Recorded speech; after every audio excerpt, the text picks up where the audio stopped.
dragon for me. Ooh, I don't need no fairy tale. Next देखेंगे अपन integer का section है number 1.3। इसमें अपन देखेंगे मल्टीप्लिकेशन ऑफ इंटीजर। मल्टीप्लिकेशन से रिलेटेड थोड़ा सा मैं साइंस से रिलेटेड पिछली वीडियो में भी बताया था, है ना।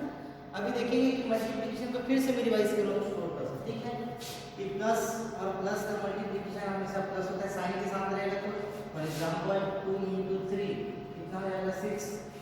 प्लस और माइनस का मल्टीप्लिकेशन जो होता है माइनस होता है साइन को लेकर। जैसे कि यहाँ पर से 2 × 3 ये प्लस में है, माइनस में तो इसका होगा -6। और माइनस इंटू प्लस का मल्टीप्लिकेशन भी माइनस होता है। जैसे कि यहाँ पर -2 × +3 करूँगा तो यहाँ पर कितना हो जाएगा -6। और माइनस का जो मल्टीप्लिकेशन होता है प्लस, जैसे कि -2 के -3 से क्या हो जाएगा +6। ये मल्टीप्लिकेशन लॉ है, ठीक है। इसी में मल्टीप्लिकेशन में कुछ जो लॉ को प्रॉपर्टीज को फॉलो करेंगे, ठीक है, जिसमें अपन देखेंगे कम्यूटेटिव लॉ।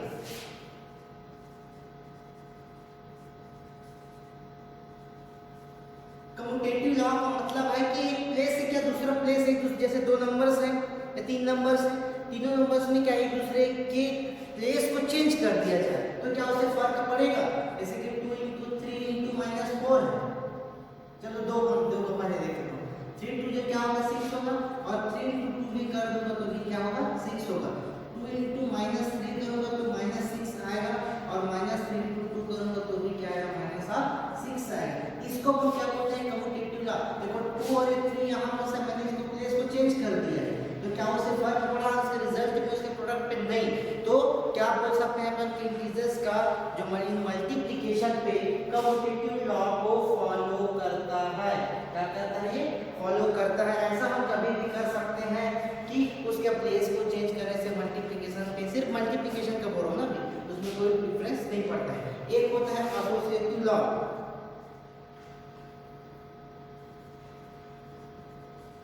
एसोसिएटिव लॉ में क्या होता है,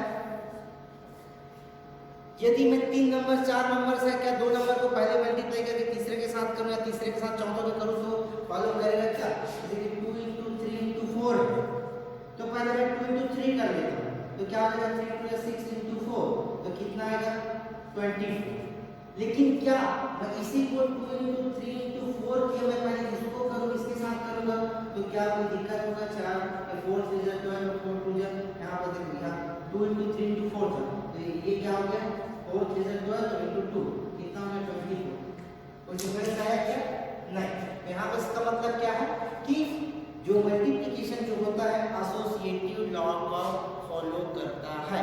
एक कम्यूटेटिव लॉ मींस प्लेस को चेंज कर दिया। एसोसिएटिव लॉ मतलब 3 4 है कुछ तो 2 के मल्टीप्लाई करके तीसरे के साथ करो या तीसरे को पहले के साथ करो तो किसी के भी साथ पहले कर सकते हो, उससे कोई फर्क नहीं पड़ता। इसलिए एसोसिएटिव लॉ को फॉलो करता है, ये कम्यूटेटिव लॉ को भी क्या करता है फॉलो करता है। Multiplication by zero, multiplication by zero, क्या जीरो से मल्टीप्लाई करूंगा तो कुछ होगा तो हाँ 3 × 4 × 0 जीरो। मतलब क्या जीरो के साथ किसी भी वैल्यू का मल्टीप्लिकेशन किया जाए उसका प्रोडक्ट हमेशा ही क्या होता है जीरो होता है। इसलिए मल्टीप्लिकेशन बाय जीरो होगा। इसका मतलब क्या है किसी भी नंबर्स को कोई भी इंटीजर्स को किसी भी के भी साथ हो जीरो के साथ यदि मल्टीपल में रहता है तो उसकी वैल्यू डायरेक्टली क्या हो जाती है जीरो। इस चीज को याद रखना। एक होता है मल्टीप्लिकेटिव आइडेंटिटी,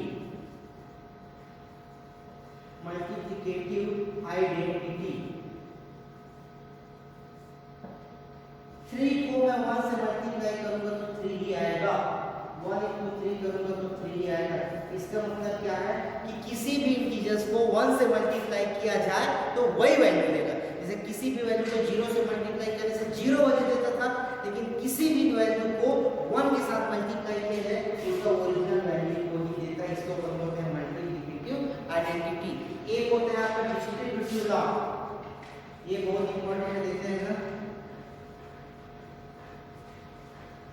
डिस्ट्रीब्यूटिव लॉ का मतलब क्या है कि यहाँ पर 2 टर्म या 3 टर्म जैसा होता है कि यहाँ पास a है ब्रैकेट में b + c + d।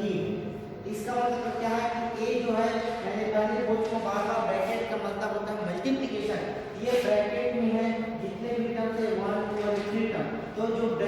बाहर है इसका सभी के साथ मल्टीप्लिकेशन होगा, चाहे वो कितना भी टर्म्स रहे।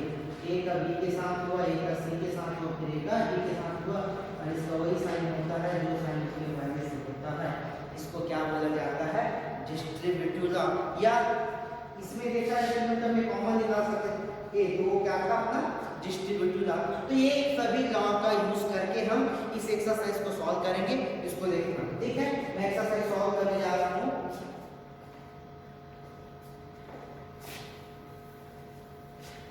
बहुत ही सिंपल है, मल्टीप्लाई हमको करते रहना है। सिंपल सिंपल सी चीज है, यहाँ पर देखते रहना। मैं यहाँ पर कुछ चीज को बस बताऊंगा, पूरे के पूरा नहीं बता पाऊंगा, ठीक है। इसमें देखो question number first, find each of the following products. जैसे कि यहाँ पर क्या है 3 into -1 है, तो ये जो लॉ है इस चीज को आप याद रखिएगा, इसी से पूरा होगा। यहाँ पर देखिए जैसे क्या, पहले सबसे पहले देख सकते हैं कि दोनों का साइन क्या है। जैसे प्लस और ये क्या है माइनस, तो प्लस और माइनस का मल्टीप्लिकेशन क्या होता है? माइनस। तो माइनस आया फिर नंबर है, तो 3 और 1 कितना हो जाएगा? 3। ये आपका क्या रहेगा? आंसर रहेगा। नेक्स्ट देखते हैं -21 into -30। देखो फिर माइनस और माइनस का मल्टीप्लिकेशन क्या होता है? प्लस। तो माइनस और माइनस का मल्टीप्लिकेशन क्या हो जाएगा? प्लस। और इसके साथ करोगे 3 × 6 = 6 30। ये आपका क्या रहेगा? आंसर रहेगा। तो वैसे ही बहुत सारे क्वेश्चन है एबीसीडी आपकी जे तक है, इसमें कोई दिक्कत नहीं होनी चाहिए, सिर्फ पूरे को ऐसे ही सॉल्व करना है। सॉल्यूशन मैं आपको ऑलरेडी भेज चुका हूँ, इसमें सिर्फ आपको समझने के लिए एक्सप्लेन कर रहा हूँ मैं। नेक्स्ट क्वेश्चन नंबर 2 है आपका, वेरीफाई द फॉलोइंग करके लिखा हुआ है। यहाँ पास 18 into 7 plus -3 is equal to 80 into 7 plus 18 into -3। तो वेरीफाई करना है, तो वेरीफाई करने का मतलब मैं बता रहा था क्या, लेफ्ट हैंड साइड और राइट हैंड साइड को अपन सॉल्व करेंगे। तो सबसे फर्स्ट देखते हैं, इधर तो सॉल्व करते रहते हैं, इधर का और इधर का। तो 18 है, पहले ब्रैकेट के अंदर सॉल्व करते रहो। 7 ये प्लस माइनस क्या हो जाएगा? माइनस। क्या बचा? 3। यहाँ भी करते रहो, यहाँ पर कितना हो जाएगा? 8 7 15 6 हो जाएगा, 26 हो जाएगा। तो 6 आया और ये हो गया 26 प्लस 18 into 3, ठीक है। ये प्लस और ये माइनस है, इसलिए यहाँ पर क्या हो जाएगा? ये माइनस। और यहाँ पर क्या हो जाएगा? 8 3 = 24, तो 2 3 1 और 3 और 2 कितना हो जाएगा? 5। ये 54 है, ठीक। 18 into यहाँ पर देखो 7 - 3 यहाँ से कितना बचेगा? 4। अभी हमने लेफ्ट हैंड साइड और राइट हैंड साइड को सॉल्व करते जा रहे हैं। 18 यहाँ से 7 और कितना हो जाएगा? 4। तो 1 4 जा तो 32, 1 4 जा 32, तो बचा 2 और 4 1 और प्लस 3 कितना हो जाएगा? 72। ये आ गया आपका 72। अब यहाँ से देखो, यहाँ 72 आ रहा है क्या? यदि नहीं आप कैसे तरह से देख लिया तो ऐसा कंफ्यूज नहीं होना। यहाँ 6 में गया तो 2 बचे, यहाँ से कितना हो जाएगा? यहाँ से यहाँ पर बचा 7, तो 72 आ गया। यहाँ पर इसका मतलब left hand side is equal to right hand side, दोनों साइड को क्या आ रहा है? तो यहाँ पर हम लिख सकते हैं वेरीफाइड। तो क्या हो गया? वेरीफाई हो गया। तो ऐसा करके अपन ऐसा वेरीफाई करने के लिए बोला है, एक साइड को सॉल्व करो फिर दूसरे साइड को सॉल्व करो, फिर ऑटोमेटिक उसका वैल्यू आ जाएगा। यदि सही है दोनों साइड तो ये वेरीफाई हो गई। हाँ याद है, सबसे पहले आप छोटा ब्रैकेट को सॉल्व करो फिर बड़ा ब्रैकेट को सॉल्व करो। ऐसा करते करते आपको आना है, फिर बाकी कोई भी मिस्टेक नहीं होने वाले रहेंगे, ठीक है। ये था आपका question number 2। Then question number 3,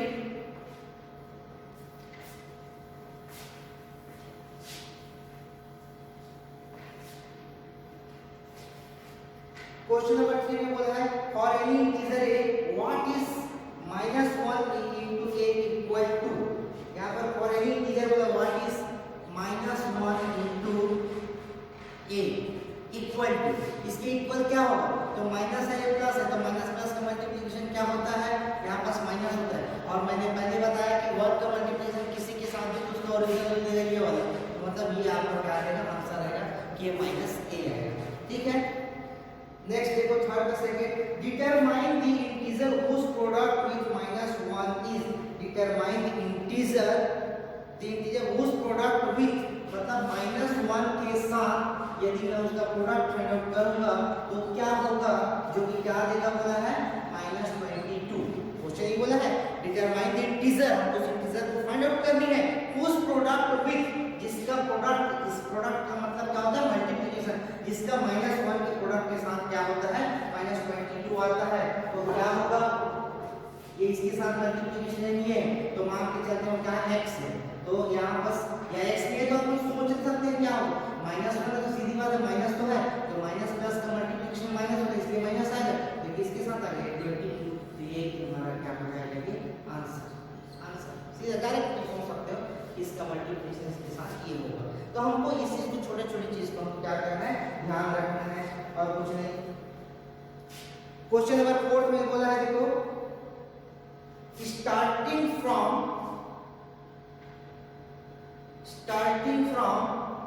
-1 into 5 by various products varying some pattern, so ये आप इसका मल्टीप्लिकेशन फाइंड करके उसका पैटर्न बनाना है, इसको इजीली कर सकते हो, मैं आंसर दे चुका हूँ।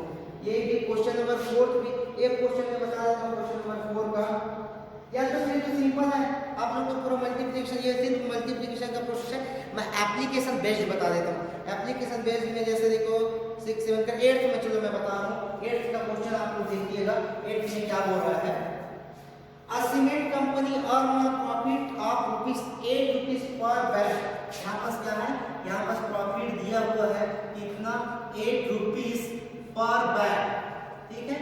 पर बैग में ₹8 का प्रॉफिट होता है किसमें, व्हाइट सीमेंट पे, इस पे व्हाइट सीमेंट पे बोल रहा है सोल्ड करने से। एंड लॉस किसमें हो रहा है ₹5 पर बैग ऑफ अ ग्रे, इसके लिए ग्रे सीमेंट के लिए हो रहा है। तो क्वेश्चन में बोल रहा है कि द कंपनी सेल्स कितना 3000 बैग्स ऑफ व्हाइट सीमेंट, ठीक है, एंड 5000 बैग्स ग्रे सीमेंट।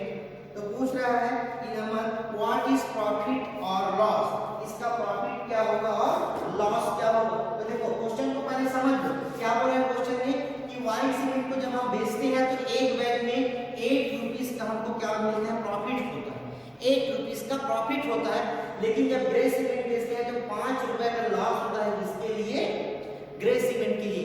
और मंथ में, एक मंथ में क्या हो रहा है कि भाई 1 मंथ में हमने 3000 बैग व्हाइट सीमेंट बेच दिए। तो देखो यहाँ पर टोटल लॉस और टोटल प्रॉफिट निकालते हैं, है ना। तो प्रॉफिट ऑन व्हाइट सीमेंट में आपको प्रॉफिट हो रहा है व्हाइट सीमेंट, ठीक है। कितना हो जाएगा, हमने कितने बेचे 3000 के, एक बोरी में हमको मिल रहा है कितने ₹8 का प्रॉफिट 3000 है, जिसको हम किससे मल्टीप्लाई कर देंगे 8 से कर देंगे, तो कितना हो जाएगा 0 0 0 8 से 24,000 रुपीस का हमको क्या हो रहा है प्रॉफिट हो रहा है एक महीना में, किसको बेचने से, व्हाइट सीमेंट को बेचने से। और लॉस कितना हो रहा है, लॉस ऑन ग्रे सीमेंट में। तो कितना हम क्या रहे हैं 5000 बोरी यहाँ पर अपन बेच रहे हैं, इनटू कितना लॉस हो रहा था हमको ₹5 का लॉस हो रहा था। तो यहाँ पर कितना हो जाएगा 25,000 रुपीस का हमको क्या हो रहा है टोटल लॉस हो रहा है। तो देखो लॉस ज्यादा है कि प्रॉफिट ज्यादा है, तो हमको लॉस ज्यादा हो रहा है, तो हमको टोटल ओवरऑल लॉस हो रहा है कि प्रॉफिट हो रहा है, तो लॉस हो रहा है। तो लॉस टोटल है ना, टोटल लॉस कितना हो जाएगा 25,000 का लॉस हुआ था, 24,000 का हमको प्रॉफिट हुआ था। तो टोटल मिलाकर हमको क्या हुआ 1000 रुपीस का हमको क्या हो गया है लॉस हो गया है उस कंपनी को, मतलब 1000 का महीना में क्या हो रहा है लॉस हो रहा है, ठीक है। उसी का क्वेश्चन बी में बोला है कि what is the number of white cement bag it must say to have neither profit nor loss if the number of grey bag sold 64,000 bag. What is the number of white cement bag बोला है 64,000 bag का जब क्या रहेगा grey, है ना। तो क्या 64,000 बैग हमको क्या करने के लिए बोल रहा है ग्रे सीमेंट, इसी का पार्ट बी है ना। 64 क्वेश्चन को बोलने का मतलब ये हो रहा है कि हमको लॉस नहीं हो चीज में क्लियरली पढ़ लो। क्या हो रहा है what is the number of white cement bags it must say to have neither profit not उस कंडीशन में हमको कितना बैग व्हाइट सीमेंट का बेचना पड़ेगा जब हम 64,000 ग्रे बेचते हैं। तो हम इसके पहले क्या मैं सोच लो कि 64,000 बैग बेच रहे थे, हमको लॉस, हमको ग्रे से क्या हो रहा था, देखो सीमेंट से हमको लॉस हो रहा था, तो हमको प्रॉफिट कितना होना चाहिए उसको देखना है, कितने का है, हमको लॉस कितना होगा, लॉस कितना हो जाएगा 64,000 इंटू 5 रुपीस क्या हो रहा था, लॉस हो रहा था, तो टोटल लॉस कितना हो जाएगा 0 0 0 5 4 जा 20 और 5 6 जा 30, तो ये क्या हो जाएगा 32, तो 30,000 32,000 3,20,000 ना, 3,20,000 रुपीस का हमको क्या हो रहा है, 3,20,000 का हमको लॉस हो रहा है। तो कितना बैग हम व्हाइट सीमेंट का बेचे जिसको प्रॉफिट मिल रहा है, जिससे हमको ना इधर लॉस होना चाहिए ना ही प्रॉफिट होना चाहिए, तो एटलीस्ट इतना लॉस हुआ है तो उतना ही का हमको क्या मिलना चाहिए, प्रॉफिट होना चाहिए। तो प्रॉफिट के लिए हम क्या करेंगे, हमको कितना बैग बेचना चाहिए, तो मान के चलते हैं x बैग बेच रहे हैं, कितना बैग बेच रहे हैं, तो यहाँ पर प्रॉफिट इज इक्वल टू हमको कितना होना चाहिए, हमको 3,20,000 का ही होना चाहिए। प्रॉफिट कितने का होना चाहिए, 3,20,000 रुपीस का होना चाहिए। तो उसके लिए हमको कितना बेचना है, तो प्रॉफिट कितना, तो x मान के चलो कितना बोरी बेच रहे हैं, तो x इंटू कितना 8 रुपीस, देखो 8 रुपए का हो रहा था, तो प्रॉफिट हमको कितना x बोरी बेच रहे हैं, मान के चलो अभी हमको नहीं पता x बोरी बेच रहे हैं, तो x इंटू कितना हो जाएगा 3,20,000। बोलोगे कि सर x क्या है, कंफ्यूज होता है, x अरे x बोरी है भैया, नंबर ऑफ बोरी मतलब नंबर ऑफ बैग, कितना बैग हम बेच रहे हैं, उसी को हम ऐसे मल्टीप्लाई करते हैं, इतना मिलता था ना, यहाँ पर देखो हम क्या किए थे, इतना बैग इनटू यहाँ पास क्या था प्रॉफिट, तो ये यहाँ पास करेंगे, तो ये हमको नंबर ऑफ बैग नहीं पता है, तो हमको इतना चाहिए प्रॉफिट टोटल कितना होगा, तब तो हमको लॉस से बचेंगे, ये लॉस इतना था, प्रॉफिट हमको इतना मिलना चाहिए, ठीक है। यहाँ पास क्या हो जाएगा, x इज इक्वल टू हो जाएगा 3490 अपॉन कितना हो जाएगा 8 4 सर, ठीक है, तो 1 2 3 4, तो 40,000 बोरी हमको क्या करना पड़ेगा, 40,000 बैग हमको व्हाइट सीमेंट बेचना पड़ेगा, जिससे हमको इतना नहीं तो हमको लॉस होगा और नहीं हमको प्रॉफिट होगा, दोनों ही नहीं होगा, ठीक है। इस तरह से ये मल्टीप्लिकेशन वाला टर्म्स वाले एप्लीकेशन बेस्ड क्वेश्चन पूछे जाएगा, इसको आप लोग बना सकते हैं, ठीक। तो ये रहा आपका 8th question. Then question number 9, question number 9 पे आएंगे, देखो replace the blank with an integer to make a true statement. देखो यहाँ पर क्या हो रहा है, -3 इनटू क्या आपने करें तो -27 आएगा, फिर से वही बात हो गया, -27 से मिलता है +27, ठीक। तो क्या आना चाहिए भाई, यहाँ पर देखो रिजल्ट पॉजिटिव आ रहा है, तो सीधी सी की बात है कि यहाँ पर मैं मल्टीप्लाई नेगेटिव की जैसे करूंगा, क्योंकि नेगेटिव इनटू नेगेटिव क्या होता है पॉजिटिव, तो पॉजिटिव है रिजल्ट, तो यहाँ पर क्या आएगा नेगेटिव टर्म से आएगा। अब 3 है तो 3 में क्या मल्टीप्लाई करूंगा 27 आएगा, तो 9, तो ये आ जाएगा आपका +27, ये आपका क्या है, ये आपका आंसर है, मतलब यहाँ पर क्या प्रूफ करना चाहिए, उसका आंसर वो आना चाहिए, ठीक है। तो ये हमारा आंसर है, तो ये आपका ये कंप्लीट हो जाएगा, ओके। नेक्स्ट वीडियो में अपन देखें next exercise. Dragon for me. Ooh.